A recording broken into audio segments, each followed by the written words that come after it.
अस्सलाम वालेकुम नाजरीन। पिछले किस के एंड पर आपने देखा था कि तुर्गत और बेबुलत खुराक के डब्बों में छुपे हुए थे। इस किस के आगाज में वो निकल आते हैं और हमला कर देते हैं। इलबिलगे भी ये सब आवाज़ें सुन रही थी। फिर बेबुलत और तुर्गत इलबिलगे के कमरे में दाखिल हो जाते हैं। इलबिलगे खुश हो जाती है और फिर कहती है, इन कुत्तों ने मुझे बताया था कि अर्तुल साहब ने आपको मार दिया है। फिर बेबुलत के जहन में वो ख्याल आता है जब तहखाने में अर्तुल ने बेबुलत को काबू किया हुआ था। फिर अर्तुल ने उसे छोड़ दिया था और कहा था, हमारे अंदर गद्दार का पता लगाने के लिए और इलबिलगे खातून को बचाने के लिए मैं ऐसे जाहिर करूंगा जैसे मैंने तुमको कत्ल कर दिया हो और तुम्हें इस पर रजामंद होना होगा। इसके अलावा तुम्हारे पास कोई चारा नहीं। फिर बेबुलत ने कहा था, अगर मेरी बहन की जिंदगी का इन्हिसार इस पर है तो मैं ऐसा करने के लिए तैयार हूँ अर्तुल साहब। इस तरह ये सारा मंसूबा अर्तुल का था। ये जानकर इलबिलगे कहती है, अल्लाह अर्तुल साहब पर रहमत फरमाए। फिर बेबुलत कहता है, हमें इस मनहूस किले से जल्द बाहर निकलना होगा। इसी दौरान अर्तुल उरानोस को मिलकर माले गनीमत इकट्ठा करने का लालच दे रहा था और उरानोस भी काफ़ी हद तक रजामंद हो चुका था। फिर उरानोस कहता है, मैं एक चीज़ के बारे में मुतजस्सिस हूँ अर्तुल, इलबिलगे तुम्हारे लिए इतनी आम क्यों है? अर्तुल कहता है, अमीर बहाउद्दीन इलबिलगे से शादी करना चाहता है, इसीलिए इलबिलगे को कोनिया ले जाया जा रहा था।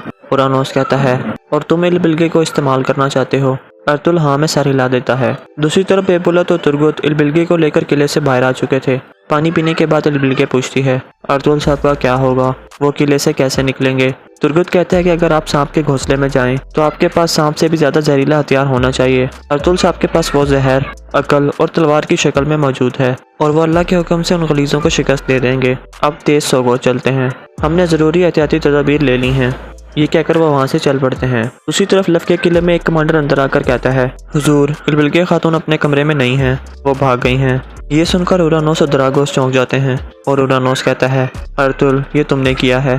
ये कहकर वो अपनी तलवार अर्तुल की गर्दन पर रख लेता है और फिर अपने सिपाहियों को आवाज़ देता है।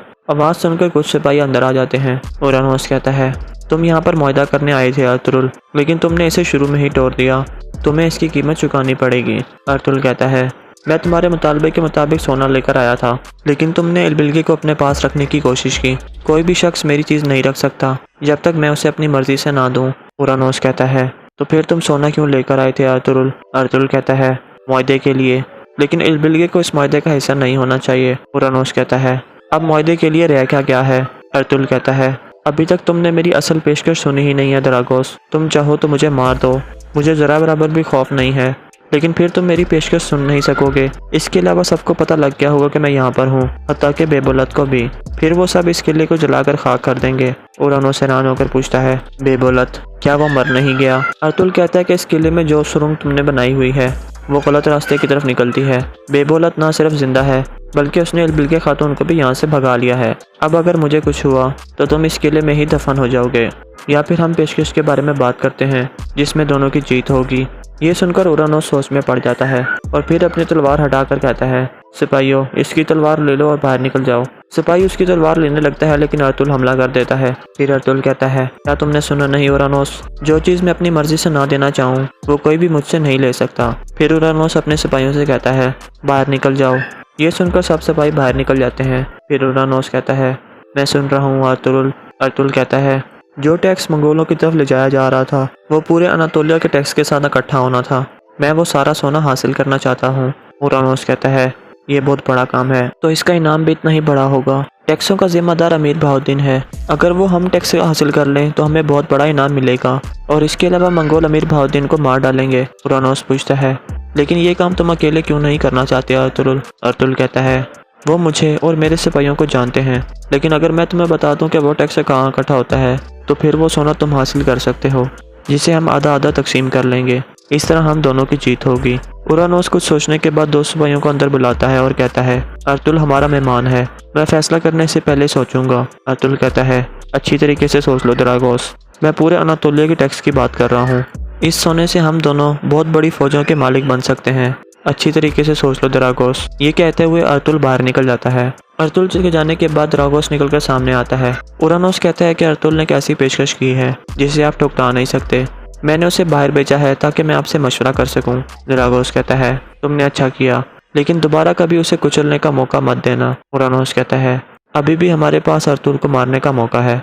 अगरचे उसने इलबिलगे को निकाल लिया है, लेकिन हमें जो चाहिए था वो मिल गया। दरागोस कहता है, क्या तुमने उसकी पेशकश नहीं सुनी? वो पूरे अनातोलिया के टैक्स की बात कर रहा था। इसके अलावा अगर उसे कुछ हुआ तो तुर्क कबीले इस किले पर हमला करेंगे। अर्तुल पर एतबार करना मुश्किल है, लेकिन उसने एक बड़ी पेशकश की है। उरानोस पूछता है, तो आपका क्या फैसला है हुजूर? दरागोस कुछ सोचने लगता है। इसके बाद सोगोत का मंजर सामने आता है। बेबोलत और तुर्गुत इलबिल्गी को लेकर सराय महल में पहुंच जाते हैं। इलबिल्गी खातून और बेबोलत को देखकर बाकी लोग बहुत खुश होते हैं। फिर तुर्गुत बमसी से पूछता है, कबीले का क्या हाल है बमसी, और ओगोज आल्प कैसा है? बमसी कहता है कि कबीला ठीक है भाई, और ओगोज आल्प कुछ ही दिन में बिल्कुल ठीक हो जाएगा इंशाल्लाह। इतने में मलिक शाह बमसी के कान में आकर कुछ कहता है, जिसे सुनकर बमसी कहता है, अब मैं मेकिस को तबाह कर दूंगा, सिपाहियों मेरे साथ आओ। ये कहकर वो बाहर निकल जाता है। दूसरी तरफ लफ के किले में उरानोस अर्तुल के कमरे में दाखिल होता है और कहता है, मैं तुम्हारी पेशकश को कबूल करता हूँ अर्तुगरुल। हम वो सारा सोना हासिल करेंगे और आधा आधा तकसीम करेंगे। मैं उम्मीद करता हूँ कि हमारी शराकत दारी कई सालों तक कायम रहे। मैं तुम्हारी तरफ से मालूमात का इंतजार करूंगा कि अनातोलिया का सारा सोना कहाँ इकट्ठा होगा। अर्तुल कहता है, अब तुम किले ही में बैठकर मेरे खबर का इंतजार करो। ये कहकर अर्तुल किले से रवाना हो जाता है। दूसरी तरफ मिकीज अपने घर में पहुंचता है तो अंदर बमसी बैठा हुआ था। मिकीज पूछता है कि आप कैसे अंदर आए कमांडर बमसी? बमसी कहता है, जैसे तुम हमारे अंदर घुसे ऐसे ही मैं तुम्हारे घर के अंदर घुस आया मिकीज। इतने में दुमरुल और उसके सिपाही भी आ जाते हैं। मिकीज पूछता है, तुम लोग मुझसे क्या चाहते हो? मैंने कुछ भी नहीं किया। बमसी कहता है कि अर्तुल साहब तुम्हें हर चीज बताएंगे जब वो वापस आएंगे, और तुम भी उन्हें बहुत कुछ बताओगे। फिर बमसी कहता है, सिपाहियों ले जाओ इसको। ये सुनकर सिपाही उसे पकड़कर बाहर निकल जाते हैं। जब वो बाहर आते हैं तो तारा उन्हें छुपकर देख लेता है और काफी परेशान हो जाता है। दूसरी तरफ सराय महल में बेबोलत कह रहा था, अल्लाह का शुक्र है कि हम इस मसले से निकल आए। अब हमें सिर्फ इलबिल्गी खातून और अमीर बहाउद्दीन की शादी के बारे में सोचना चाहिए। फिर बेबोलत कहता है, आओ इलबिल्गी बैठो। इलबिल्गी उसके पास बैठ जाती है। फिर बेबोलत कहता है, देखो इलबिल्गी, हमारे कबीले का मुस्तकबिल का इन्हिसार तुम्हारे फैसले पर है। इलबिल्गी कहती है, मुझे दोबारा गुस्सा मत दिलाएं भाई। बेबोलत कहता है, अमीर बहाउद्दीन के पास ताकत और दौलत दोनों है। इसके अलावा मंगोल और सल्जूक दोनों रियासतें उनसे खुश हैं। फिर सिरमा कहती है, आप ये शादी कबूल कर लें, इससे हमारा कबीला बहुत मजबूत हो जाएगा। इलबिल्गी कहती है कि मैं ये शादी नहीं करना चाहती, इसरार करने का कोई फायदा नहीं है। मैंने अपना ज़हन बना लिया है, मैं अमीर बहाउद्दीन से शादी नहीं करूंगी।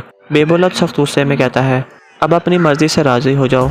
अगर मैं तुम्हें जिंदा अमीर बहाउद्दीन के हवाले ना कर सका तो तुम्हारी लाश उसके हवाले कर दूंगा, लेकिन मैं ये किसी को ये कहने नहीं दूंगा कि बेबोलत ने अपना वादा तोड़ दिया। इलबिल्गी कहती है कि बेबोलत ने अपनी बहन फायदे के लिए अमीर बहाउद्दीन को दे दी।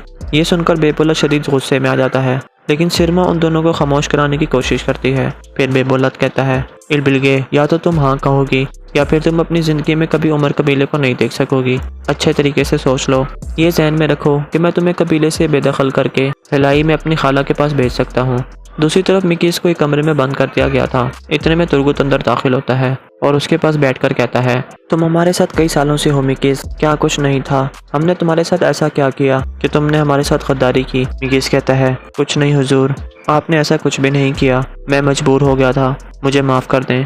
तुर्गुत उसे मुक्का मारकर कहता है, हम तुम्हें कैसे माफ़ कर दें मिकीस, यहाँ गद्दारी की हमेशा सजा मिलती है, क्या तुम जानते नहीं हो? मिकीस कहता है, उन्होंने मेरी बीवी और बच्चे को अगवा कर लिया, उन्होंने मुझे मजबूर कर दिया, वरना मैं कभी गद्दारी ना करता। तुर्गुत कहता है, तो फिर तुमने हमें बताया क्यों नहीं? मिकीस कहता है, मैं डर गया था हुजूर, उन्होंने मुझे कहा था कि अगर मैंने कुछ बताया तो वो मेरी बीवी और बच्चे को मार देंगे। तुर्गुत उसे छोड़ देता है और कहता है, अगर तुम अपनी बीवी और बच्चे को बचाना चाहते हो तो मुझे बताओ कि तुम दरागोस के कौन से आदमी के साथ मिलकर काम कर रहे हो। मिकीस कहता है, मैंने दरागोस को कभी नहीं देखा, लेकिन दरागोस के आदमी त्यो, निको और तारा के साथ मेरा राब्ता था। निको और त्यो के मरने के बाद तारा मुझसे मालूमात लेता था। तुर्गुत कहता है, अर्तुल साहब ने तुम्हें नौकरी से निकाल दिया है। जब तक तुम्हारी बीवी और बच्चा नहीं मिल जाते तब तक तुम कैद खाने में रहोगे और फिर तुम्हें सोगोत से दफा कर दिया जाएगा। फिर तुर्गुत दुमरुल को अंदर बुलाकर कहता है, मिकीस को कैद खाने में फेंक दो और फिर गुनगुन के साथ जाकर तारा को पकड़कर यहाँ पर लाओ। इसके बाद दुमरुल मिकीस को ले जाता है। कुछ देर बाद ही अर्तुगरुल भी सोगोत पहुंच जाता है। फिर तुर्गुत और बमसी से मिलता है। तुर्गुत पूछता है अर्तुगरुल से, आपने उनका क्या किया सरदार? अर्तुगरुल कहता है, हम हर चीज़ के बारे में बात करेंगे तुर्गुत। वो मिकीस कहाँ है? तुर्गुत कहता है, मैंने उसे कैद खाने में डाल दिया है सरदार। दरागोस तारा के जरिए उससे रब्ता कर रहा था, मैंने तारा को पकड़ने के लिए सिपाही भेज दिए हैं। अर्तुगरुल कहता है कि तुमने अच्छा किया तुर्गुत। इलबिल्गी खातून कहाँ है? क्या वो ठीक है? इतने में ऊपर से दरवाज़ा खुलता है और बेबोलत और उसकी बहनें बाहर आ जाती हैं। बेबोलत कहता है, खुशामदीद अर्तुगरुल साहब। फिर वो नीचे अर्तुगरुल साहब के पास पहुंच जाते हैं। फिर अर्तुगरुल पूछता है कि आप कैसी हैं इलबिल्गी खातून? इलबिल्गी कहती है, अल्लाह का शुक्र है, मैं आपकी वजह से ठीक हूँ अर्तुगरुल साहब, अल्लाह आपसे राज़ी हो। अगर आप उस किले से सही सलामत वापस ना आते तो फिर मेरा वहाँ से बच निकलने का कोई मतलब नहीं था। अर्तुल कहता है, अब से आपके रास्ते में कोई नहीं आएगा। मेरी तलवार आपको इस बात का यकीन दिलाती है। फिर बेबुलत अपनी बहनों से कहता है, अब तुम लोग कबीले जाओ, मैं यहाँ पर रुक कर अतुल साहब से कुछ मजीद बातें करना चाहता हूँ। ये सुनकर वो दोनों बाहर निकल जाती हैं। फिर बेबुलत कहता है, हम आपकी मदद के लिए शुक्रगुजार हैं अतुल साहब, मैं आपकी बहादुरी कभी नहीं भूलूंगा। ये वाक़या हम दोनों कबीलों को मजबूत बनाने का वसीला बनेगा। मैं आपके साथ अकेले में बात करना चाहता हूँ। अर्तुल कहता है, आपका शुक्रिया बेबुलत साहब। इसके बाद कई कबीले का मंजर सामने आता है। हानमा खातून सुल्तान को परेशान देखकर कहती हैं, अल्लाह का शुक्र है कि तुम्हारा कबीला यहाँ पर आबाद हो गया है। सुलेमान भी तुम्हारे पास है, फिर तुम इतनी परेशान क्यों हो? सुल्तान कहती है, मैंने अपना एक हिस्सा वहीं पर छोड़ दिया है वालदा, अभी तक गुंदुगदू के बारे में कोई खबर नहीं आई। हानमा खातून कहती हैं, तुम्हें मजबूत होना होगा बेटी।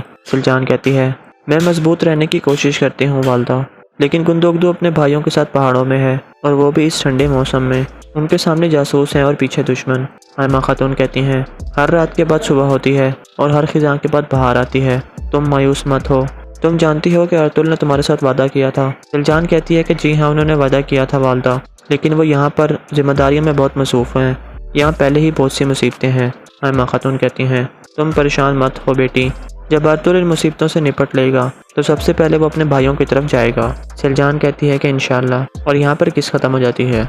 अस्सलाम वालेकुम नाजरीन, पिछले किस के एंड पर आपने देखा था कि तुर्गत और बेबुलत खुराक के डब्बों में छुपे हुए थे। इस किस के आगाज़ में वो निकल आते हैं और हमला कर देते हैं। इलबिलगे भी ये सब आवाज़ें सुन रही थी। फिर बेबुलत और तुर्गत इलबिलगे के कमरे में दाखिल हो जाते हैं। इलबिलगे खुश हो जाती है और फिर कहती है, इन कुत्तों ने मुझे बताया था कि अर्तुल साहब ने आपको मार दिया है। फिर बेबुलत के जहन में वो ख्याल आता है जब तहखाने में अर्तुल ने बेबुलत को काबू किया हुआ था। फिर अर्तुल ने उसे छोड़ दिया था और कहा था, हमारे अंदर गद्दार का पता लगाने के लिए और इलबिलगे खातून को बचाने के लिए मैं ऐसे जाहिर करूंगा जैसे मैंने तुमको कत्ल कर दिया हो और तुम्हें इस पर रजामंद होना होगा। इसके अलावा तुम्हारे पास कोई चारा नहीं।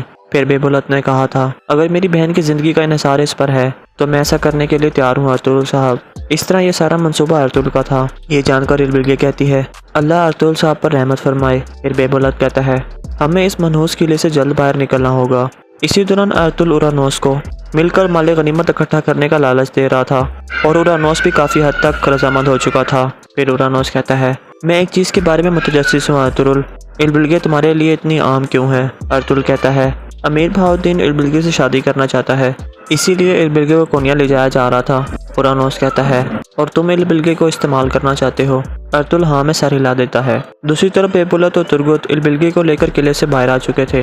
पानी पीने के बाद इलबिलगे पूछती है, अर्तुल साहब का क्या होगा? वो किले से कैसे निकलेंगे? तुर्गत कहता है कि अगर आप सांप के घोंसले में जाएं तो आपके पास सांप से भी ज्यादा जहरीला हथियार होना चाहिए। अर्तुल साहब के पास वो जहर अकल और तलवार की शक्ल में मौजूद है और वो अल्लाह के हुक्म से उन गलीजों को शिकस्त दे देंगे। अब तेज सोगो, चलते हैं, हमने जरूरी एहतियाती तदाबीर ले ली हैं।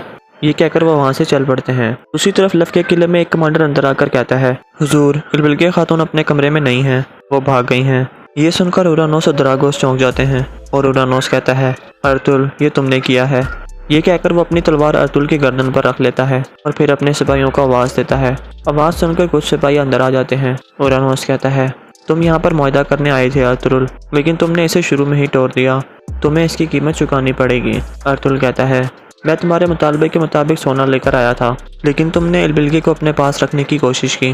कोई भी शख्स मेरी चीज़ नहीं रख सकता जब तक मैं उसे अपनी मर्जी से ना दूं। उरानोस कहता है, तो फिर तुम सोना क्यों लेकर आए थे अर्तुल? अर्तुल कहता है, मुआहदे के लिए, लेकिन इलबिलगे को इस मुआहदे का हिस्सा नहीं होना चाहिए। उरानोस कहता है, अब मुआहदे के लिए रह क्या है? अर्तुल कहता है, अभी तक तुमने मेरी असल पेशकश सुनी ही नहीं है दरागोस, तुम चाहो तो मुझे मार दो, मुझे ज़रा बराबर भी खौफ नहीं है, लेकिन फिर तुम मेरी पेशकश सुन नहीं सकोगे। इसके अलावा सबको पता लग गया होगा कि मैं यहाँ पर हूँ, हत्ता कि बेबुलत को भी। फिर वो सब इस किले को जलाकर खाक कर देंगे। उरानोस हैरान होकर पूछता है, बेबुलत क्या वो मर नहीं गया? अर्तुल कहता है कि इस किले में जो सुरंग तुमने बनाई हुई है वो गलत रास्ते की तरफ निकलती है। बेबुलत ना सिर्फ जिंदा है बल्कि उसने इलबिलगे खातून को भी यहाँ से भगा लिया है। अब अगर मुझे कुछ हुआ तो तुम इस किले में ही दफन हो जाओगे, या फिर हम पेशकश के बारे में बात करते हैं जिसमें दोनों की जीत होगी। ये सुनकर उरानोस सोच में पड़ जाता है और फिर अपनी तलवार हटाकर कहता है, सिपाहियों इसकी तलवार ले लो और बाहर निकल जाओ। सिपाही उसकी तलवार लेने लगता है लेकिन अर्तुल हमला कर देता है। फिर अर्तुल कहता है, क्या तुमने सुना नहीं उरानोस, जो चीज़ मैं अपनी मर्जी से ना देना चाहूँ वो कोई भी मुझसे नहीं ले सकता। फिर उरानोस अपने सिपाहियों से कहता है, बाहर निकल जाओ।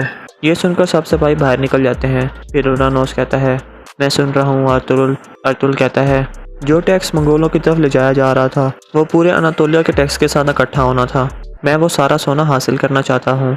उरानोस कहता है, ये बहुत बड़ा काम है, तो इसका इनाम भी इतना ही बड़ा होगा। टैक्सों का जिम्मेदार अमीर बहाउद्दीन है। अगर वो हम टैक्स हासिल कर लें तो हमें बहुत बड़ा इनाम मिलेगा, और इसके अलावा मंगोल अमीर बहाउद्दीन को मार डालेंगे। उरानोस पूछता है, लेकिन ये काम तुम अकेले क्यों नहीं करना चाहते अर्तुगरुल? अर्तुगरुल कहता है, वो मुझे और मेरे सिपाहियों को जानते हैं, लेकिन अगर मैं तुम्हें बता दूं कि वो टैक्स कहाँ इकट्ठा होता है तो फिर वो सोना तुम हासिल कर सकते हो, जिसे हम आधा आधा तकसीम कर लेंगे। इस तरह हम दोनों की जीत होगी। उरानोस कुछ सोचने के बाद दो सिपाहियों को अंदर बुलाता है और कहता है, अर्तुगरुल हमारा मेहमान है, मैं फैसला करने से पहले सोचूंगा। अर्तुगरुल कहता है, अच्छी तरीके से सोच लो दरागोस, मैं पूरे अनातोलिया के टैक्स की बात कर रहा हूँ। इस सोने से हम दोनों बहुत बड़ी फौजों के मालिक बन सकते हैं। अच्छी तरीके से सोच लो दरागोस। ये कहते हुए अर्तुगरुल बाहर निकल जाता है। अर्तुगरुल के जाने के बाद दरागोस निकलकर सामने आता है। उरानोस कहता है कि अर्तुगरुल ने कैसी पेशकश की है जिसे आप ठुकरा नहीं सकते। मैंने उसे बाहर भेजा है ताकि मैं आपसे मशवरा कर सकूं। दरागोस कहता है, तुमने अच्छा किया, लेकिन दोबारा कभी उसे कुचलने का मौका मत देना। उरानोस कहता है, अभी भी हमारे पास अर्तुगरुल को मारने का मौका है। अगरचे उसने इल्बिल्गे को निकाल लिया है, लेकिन हमें जो चाहिए था वो मिल गया। दरागोस कहता है, क्या तुमने उसकी पेशकश नहीं सुनी? वो पूरे अनातोलिया के टैक्स की बात कर रहा था। इसके अलावा अगर उसे कुछ हुआ तो तुर्क कबीले इस किले पर हमला करेंगे।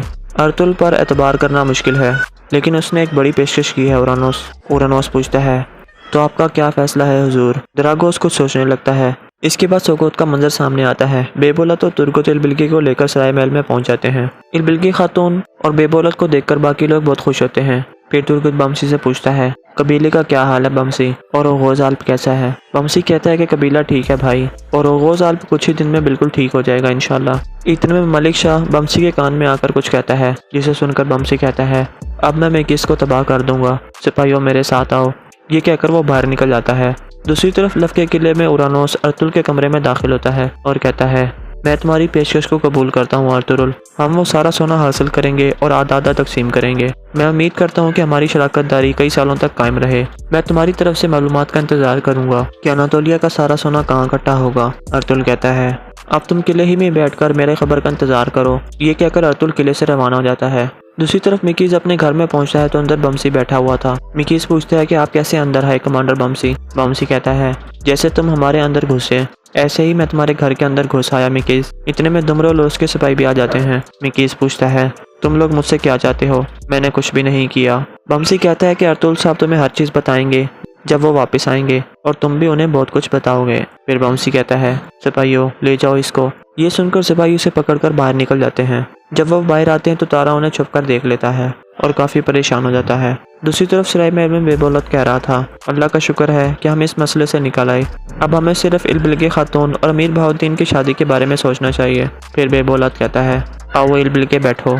इल्बिल्गे उसके पास बैठ जाती है। फिर बेबोलत कहता है, देखो इल्बिल्गे, हमारे कबीले का मुस्तकबिल का इन्हिसार तुम्हारे फैसले पर है। इल्बिल्गे कहती है, मुझे दोबारा गुस्सा मत दिलाएं भाई। बेबोलत कहता है, अमीर बहाउद्दीन के पास ताकत और दौलत दोनों हैं। इसके अलावा मंगोल और सल्जूक दोनों रियासतें उनसे खुश हैं। फिर सिरमा कहती है, आप ये शादी कबूल कर लें, इससे हमारा कबीला बहुत मजबूत हो जाएगा। इल्बिल्गे कहती है कि मैं ये शादी नहीं करना चाहती, इसरार करने का कोई फायदा नहीं है, मैंने अपना ज़हन बना लिया है, मैं अमीर बहाउद्दीन से शादी नहीं करूंगी। बेबोलत सख्त गुस्से में कहता है, अब अपनी मर्जी से राजी हो जाओ। अगर मैं तुम्हें जिंदा अमीर बहाउद्दीन के हवाले ना कर सका तो तुम्हारी लाश उसके हवाले कर दूंगा, लेकिन मैं ये किसी को ये कहने नहीं दूंगा कि बेबोलत ने अपना वादा तोड़ दिया। इल्बिल्गे कहती है कि बेबोलत ने अपनी बहन फायदे के लिए अमीर बहाउद्दीन को दे दी। ये सुनकर बेबोलत शदीद गुस्से में आ जाता है, लेकिन सिरमा उन दोनों को खामोश कराने की कोशिश करती है। फिर बेबोलत कहता है, इल्बिल्गे, या तो तुम हाँ कहोगी या फिर तुम अपनी जिंदगी में कभी उमर कबीले को नहीं देख सकोगी। अच्छे तरीके से सोच लो। ये ज़हन में रखो कि मैं तुम्हें कबीले से बेदखल करके हिलाई में अपनी खाला के पास भेज सकता हूँ। दूसरी तरफ मिकीस को एक कमरे में बंद कर दिया गया था। इतने में तुर्गुत अंदर दाखिल होता है और उसके पास बैठकर कहता है, तुम हमारे साथ कई सालों से हो मिकीस, क्या कुछ नहीं था? हमने तुम्हारे साथ ऐसा क्या किया कि तुमने हमारे साथ गद्दारी की? मिकीस कहता है, कुछ नहीं हुजूर, आपने ऐसा कुछ भी नहीं किया, मैं मजबूर हो गया था, मुझे माफ़ कर दें। तुर्गुत उसे मुक्का मारकर कहता है, हम तुम्हें कैसे माफ़ कर दें मिकीस, यहाँ गद्दारी की हमेशा सजा मिलती है, क्या तुम जानते नहीं हो? मिकीस कहता है, उन्होंने मेरी बीवी और बच्चे को अगवा कर लिया, उन्होंने मुझे मजबूर कर दिया, वरना मैं कभी गद्दारी ना करता। तुर्गुत कहता है, तो फिर तुमने हमें बताया क्यों नहीं? मिकीस कहता है, मैं डर गया था हुजूर। उन्होंने मुझे कहा था कि अगर मैंने कुछ बताया तो वो मेरी बीवी और बच्चे को मार देंगे। तुर्गुत उसे छोड़ देता है और कहता है, अगर तुम अपनी बीवी और बच्चे को बचाना चाहते हो तो मुझे बताओ कि तुम दरागोस के कौन से आदमी के साथ मिलकर काम कर रहे हो। मिकीस कहता है, मैंने दरागोस को कभी नहीं देखा, लेकिन दरागोस के आदमी त्यो, निको और तारा के साथ मेरा राब्ता था। निको और त्यो के मरने के बाद तारा मुझसे मालूमात लेता था। तुर्गुत कहता है, अर्तुल साहब ने तुम्हें नौकरी से निकाल दिया है। जब तक तुम्हारी बीवी और बच्चा नहीं मिल जाते तब तक तुम कैद खाने में रहोगे और फिर तुम्हें सोगोत से दफा कर दिया जाएगा। फिर तुर्गुत दुमरुल को अंदर बुलाकर कहता है, मिकीस को कैद खाने में फेंक दो और फिर गुनगुत के साथ जाकर तारा को पकड़कर यहाँ पर लाओ। इसके बाद दुमरुल मिकीस को ले जाता है। कुछ देर बाद ही अर्तुल भी सोगोत पहुँच जाता है। फिर तुर्गुत और बमसी से मिलता है। तुर्गुत पूछता है अर्तुल से, आपने उनका क्या किया सरदार? अर्तुल कहता है, हम हर चीज़ के बारे में बात करेंगे तुर्गुत। वो मिकीस कहाँ है? तुर्गुत कहता है, मैंने उसे कैद खाने में डाल दिया है सरदार। दरागोस तारा के जरिए उससे रब्ता कर रहा था। मैंने तारा को पकड़ने के लिए सिपाही भेज दिए हैं। अर्तुल कहता है कि तुमने अच्छा किया तुर्गुत। इलबिल्गे खातून कहाँ हैं? क्या वो ठीक हैं? इतने में ऊपर से दरवाज़ा खुलता है और बेबुलत और उसकी बहनें बाहर आ जाती हैं। बेबुलत कहता है, खुशामदीद अर्तुल साहब। फिर वो नीचे अर्तुल साहब के पास पहुंच जाते हैं। फिर अर्तुल पूछता है कि आप कैसी हैं इलबिल्गे खातून? इलबिल्गे कहती है, अल्लाह का शुक्र है, मैं आपकी वजह से ठीक हूँ अर्तुल साहब। अल्लाह आपसे राज़ी हो। अगर आप उस किले से सही सलामत वापस ना आते तो फिर मेरा वहाँ से बच निकलने का कोई मतलब नहीं था। अर्तुल कहता है, अब से आपके रास्ते में कोई नहीं आएगा। मेरी तलवार आपको इस बात का यकीन दिलाती है। फिर बेबुलत अपनी बहनों से कहता है, अब तुम लोग कबीले जाओ, मैं यहाँ पर रुककर अर्तुल साहब से कुछ मजीद बातें करना चाहता हूँ। ये सुनकर वो दोनों बाहर निकल जाती हैं। फिर बेबुलत कहता है, हम आपकी मदद के लिए शुक्रगुजार हैं अर्तुल साहब। मैं आपकी बहादुरी कभी नहीं भूलूंगा। ये वाक़या हम दोनों कबीलों को मजबूत बनाने का वसीला बनेगा। मैं आपके साथ अकेले में बात करना चाहता हूँ। अर्तुल कहता है, आपका शुक्रिया बेबुलत साहब। इसके बाद कई कबीले का मंजर सामने आता है। हाइमा खातून सुल्तान को परेशान देखकर कहती हैं, अल्लाह का शुक्र है कि तुम्हारा कबीला यहाँ पर आबाद हो गया है। सुलेमान भी तुम्हारे पास है, फिर तुम इतनी परेशान क्यों हो? सुल्तान कहती है, मैंने अपना एक हिस्सा वहीं पर छोड़ दिया है वालदा। अभी तक गुंदुगदू के बारे में कोई खबर नहीं आई। हाइमा खातून कहती हैं, तुम्हें मजबूत होना होगा बेटी। सुल्तान कहती है, मैं मजबूत रहने की कोशिश करती हूँ वालदा, लेकिन गुंदुगदू अपने भाइयों के साथ पहाड़ों में है और वो भी इस ठंडे मौसम में। उनके सामने जासूस हैं और पीछे दुश्मन। हाइमा खातून कहती हैं, हर रात के बाद सुबह होती है और हर खिज़ां के बाद बहार आती है। तुम मायूस मत हो। तुम जानती हो कि अर्तुल ने तुम्हारे साथ वादा किया था। सुल्तान कहती है कि जी हाँ, उन्होंने वादा किया था वालदा, लेकिन वो यहाँ पर जिम्मेदारियों में बहुत मसरूफ़ हैं। यहाँ पहले ही बहुत सी मुसीबतें हैं। हाइमा खातून कहती हैं, तुम परेशान मत हो बेटी। जब अर्तुल इन मुसीबतों से निपट लेगा तो सबसे पहले वो अपने भाइयों की तरफ जाएगा। सुल्तान कहती है कि इंशाल्लाह। और यहाँ पर किस ख़त्म हो जाती है।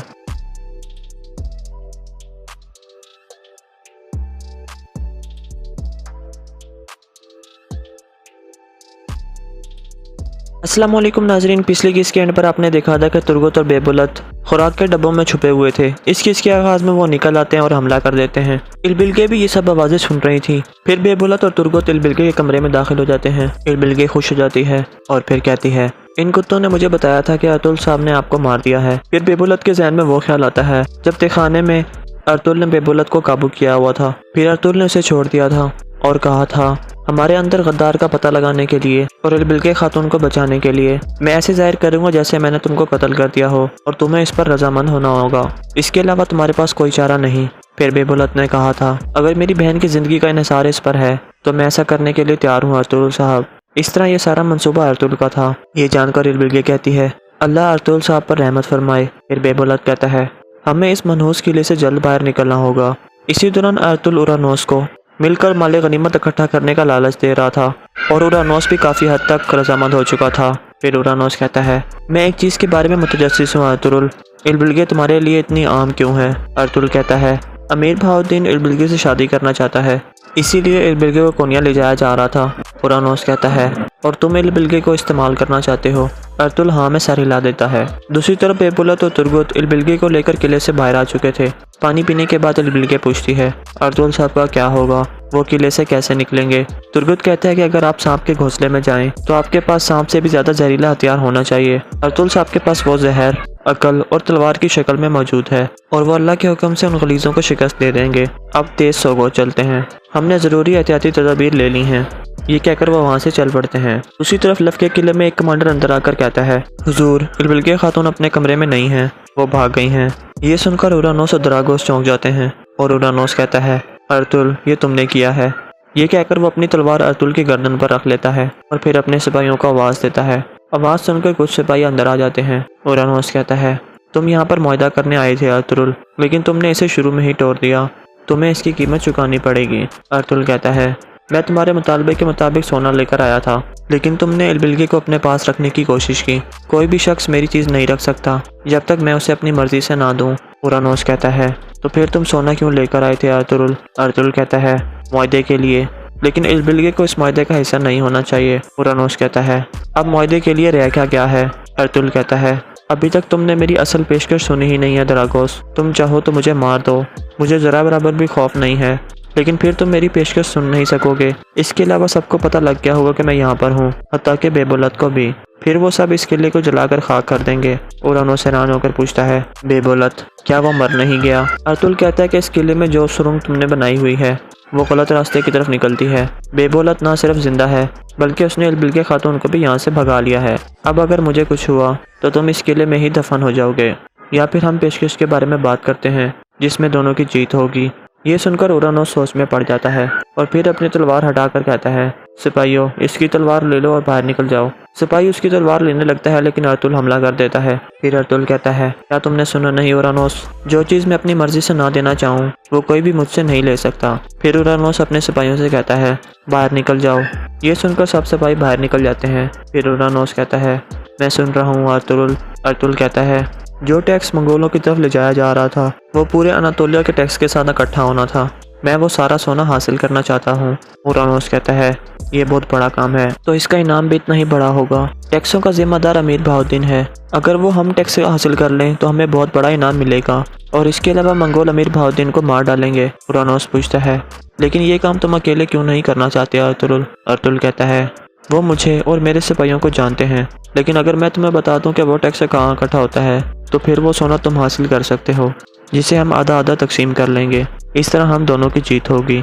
उरानोस कुछ सोचने के बाद दो सिपाहियों को अंदर बुलाता है और कहता है, अर्तुल हमारा मेहमान है, मैं फैसला करने से पहले सोचूंगा। अर्तुल कहता है, अच्छी तरीके से सोच लो दरागोस, मैं पूरे अनातोलिया के टैक्स की बात कर रहा हूँ।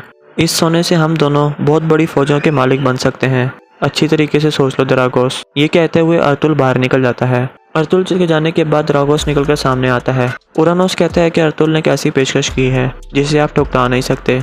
मैंने उसे बाहर भेजा है ताकि मैं आपसे मशवरा कर सकूं। दरागोस कहता है, तुमने अच्छा किया, लेकिन दोबारा कभी उसे कुचलने का मौका मत देना। उरानोस कहता है, अभी भी हमारे पास अर्तुल को मारने का मौका है। अगरचे उसने इल्बिल्गे को निकाल लिया है, लेकिन हमें जो चाहिए था वो मिल गया। दरागोस कहता है, क्या तुमने उसकी पेशकश नहीं सुनी?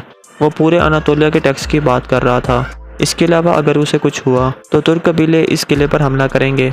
अर्तुल पर एतबार करना मुश्किल है, लेकिन उसने एक बड़ी पेशकश की है। उरानोस पूछता है, तो आपका क्या फैसला है हुजूर? दरागोस कुछ सोचने लगता है। इसके बाद सोगोत का मंजर सामने आता है। बेबोलत और तुर्क इल्बिल्गे को लेकर सराय महल में पहुंच जाते हैं। इल्बिल्गे खातून और बेबोलत को देखकर बाकी लोग बहुत खुश होते हैं। फिर तुर्क बमसी से पूछता है, कबीले का क्या हाल है बमसी, और ओगोज आल्प कैसा है? बमसी कहता है कि कबीला ठीक है भाई, और ओगोज आल्प कुछ ही दिन में बिल्कुल ठीक हो जाएगा इंशाल्लाह। इतने में मलिक शाह बमसी के कान में आकर कुछ कहता है, जिसे सुनकर बमसी कहता है, अब मैं मेकिस को तबाह कर दूंगा, सिपाहियों मेरे साथ आओ।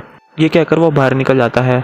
दूसरी तरफ लफ के किले में उरानोस अर्तुल के कमरे में दाखिल होता है और कहता है, मैं तुम्हारी पेशकश को कबूल करता हूँ अर्तुल, हम वो सारा सोना हासिल करेंगे और आधा आधा तकसीम करेंगे। मैं उम्मीद करता हूँ कि हमारी शराकतदारी कई सालों तक कायम रहे। मैं तुम्हारी तरफ से मालूमात का इंतजार करूंगा कि अनातोलिया का सारा सोना कहाँ इकट्ठा होगा। अर्तुल कहता है, अब तुम किले ही में बैठकर मेरे खबर का इंतजार करो। ये कहकर अर्तुल किले से रवाना हो जाता है। दूसरी तरफ मिकीज अपने घर में पहुंचता है तो अंदर बमसी बैठा हुआ था। मिकीज पूछता है कि आप कैसे अंदर आए कमांडर बमसी? बमसी कहता है, जैसे तुम हमारे अंदर घुसे ऐसे ही मैं तुम्हारे घर के अंदर घुस आया मिकीज। इतने में दुमरो लोस के सिपाही भी आ जाते हैं। मिकीज पूछता है, तुम लोग मुझसे क्या चाहते हो? मैंने कुछ भी नहीं किया। बमसी कहता है कि अर्तुल साहब तुम्हें हर चीज़ बताएंगे जब वो वापस आएंगे, और तुम भी उन्हें बहुत कुछ बताओगे। फिर बमसी कहता है, सिपाहियों ले जाओ इसको। ये सुनकर सिपाही उसे पकड़कर बाहर निकल जाते हैं। जब वो बाहर आते हैं तो तारा उन्हें छुपकर देख लेता है और काफ़ी परेशान हो जाता है। दूसरी तरफ सराय महल में बेबौलत कह रहा था, अल्लाह का शुक्र है कि हम इस मसले से निकल आए। अब हमें सिर्फ इल्बिल्गे खातून और अमीर बहाउद्दीन की शादी के बारे में सोचना चाहिए। फिर बेबौलत कहता है, आओ इल्बिल्गे बैठो। इल्बिल्गे उसके पास बैठ जाती है। फिर बेबौलत कहता है, देखो इल्बिल्गे, हमारे कबीले का मुस्तकबिल का इन्हिसार तुम्हारे फैसले पर है। बिल्गे कहती है, मुझे दोबारा गुस्सा मत दिलाएं भाई। बेबुलत कहता है, अमीर बहाउद्दीन के पास ताकत और दौलत दोनों हैं। इसके अलावा मंगोल और सल्जूक दोनों रियासतें उनसे खुश हैं। फिर सिरमा कहती है, आप ये शादी कबूल कर लें, इससे हमारा कबीला बहुत मजबूत हो जाएगा। बिल्गे कहती है कि मैं ये शादी नहीं करना चाहती, इसरार करने का कोई फ़ायदा नहीं है। मैंने अपना ज़हन बना लिया है, मैं अमीर बहाउद्दीन से शादी नहीं करूँगी। बेबुलत सख्त गुस्से में कहता है, अब अपनी मर्ज़ी से राज़ी हो जाओ। अगर मैं तुम्हें ज़िंदा अमीर बहाउद्दीन के हवाले ना कर सका तो तुम्हारी लाश उसके हवाले कर दूंगा, लेकिन मैं ये किसी को ये कहने नहीं दूंगा कि बेबुलत ने अपना वादा तोड़ दिया। बिल्गे कहती है कि बेबुलत ने अपनी बहन फ़ायदे के लिए अमीर बहाउद्दीन को दे दी। ये सुनकर बेबुलत शदीद गुस्से में आ जाता है, लेकिन सिरमा उन दोनों को खामोश कराने की कोशिश करती है। फिर बेबुलत कहता है, बिल्गे, या तो तुम हाँ कहोगी या फिर तुम अपनी ज़िंदगी में कभी उमर कबीले को नहीं देख सकोगी। अच्छे तरीके से सोच लो। ये ज़हन में रखो कि मैं तुम्हें कबीले से बेदखल करके हिलाई में अपनी खाला के पास भेज सकता हूँ। दूसरी तरफ मिकीस को एक कमरे में बंद कर दिया गया था। इतने में तुर्गुत अंदर दाखिल होता है और उसके पास बैठकर कहता है, तुम हमारे साथ कई सालों से हो मिकीस, क्या कुछ नहीं था? हमने तुम्हारे साथ ऐसा क्या किया कि तुमने हमारे साथ गद्दारी की? मिकीस कहता है, कुछ नहीं हुजूर, आपने ऐसा कुछ भी नहीं किया, मैं मजबूर हो गया था, मुझे माफ़ कर दें।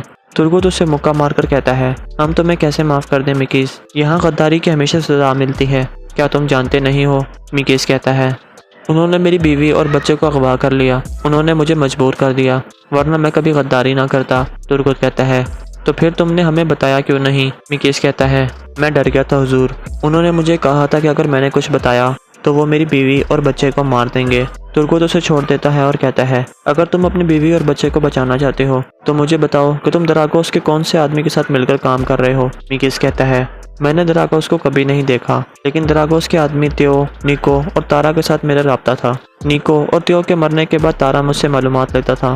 तुर्गुत कहता है, अर्तुल साहब ने तुम्हें नौकरी से निकाल दिया है। जब तक तुम्हारी बीवी और बच्चा नहीं मिल जाते तब तक तुम कैद खाने में रहोगे और फिर तुम्हें सोगोत से दफा कर दिया जाएगा। फिर तुर्गुत दुमरुल को अंदर बुलाकर कहता है, मिकीस को कैद खाने में फेंक दो और फिर गुनगुत के साथ जाकर तारा को पकड़कर यहाँ पर लाओ। इसके बाद दुमरुल मिकीस को ले जाता है। कुछ देर बाद ही अर्तुल भी सोगोत पहुँच जाता है। फिर तुर्गुत और बमसी से मिलता है। तुर्गुत पूछता है अर्तुल से, आपने उनका क्या किया सरदार? अर्तुल कहता है, हम हर चीज़ के बारे में बात करेंगे तुर्गुत। वो मिकीस कहाँ है? तुर्गुत कहता है, मैंने उसे कैद खाने में डाल दिया है सरदार। दरागोस तारा के जरिए उससे रब्ता कर रहा था, मैंने तारा को पकड़ने के लिए सिपाही भेज दिए हैं। अर्तुल कहता है कि तुमने अच्छा किया तुर्गुत। बिल्गे खातून कहाँ हैं? क्या वो ठीक हैं?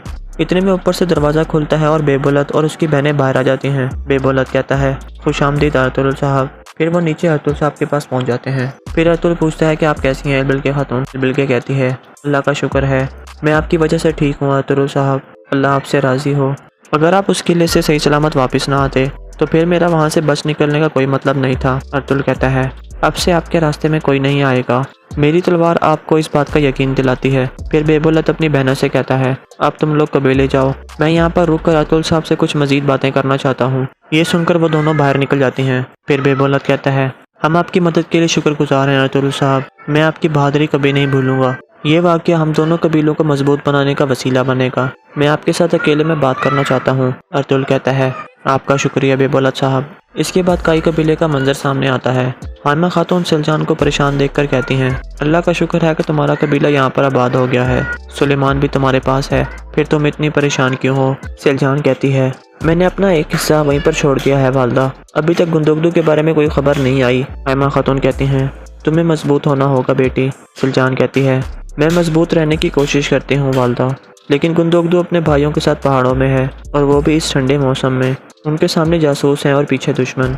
हानमा खातून कहती हैं, हर रात के बाद सुबह होती है और हर खिज़ां के बाद बहार आती है, तुम मायूस मत हो, तुम जानती हो कि अर्तुल ने तुम्हारे साथ वादा किया था। सिलजान कहती है कि जी हाँ, उन्होंने वादा किया था वालदा, लेकिन वो यहाँ पर जिम्मेदारियों में बहुत मसरूफ़ हैं, यहाँ पहले ही बहुत सी मुसीबतें हैं। हानमा खातून कहती हैं, तुम परेशान मत हो बेटी, जब अर्तुल इन मुसीबतों से निपट लेगा तो सबसे पहले वो अपने भाइयों की तरफ जाएगा। सिलजान कहती है कि इंशाअल्लाह, और यहाँ पर किस ख़त्म हो जाती है।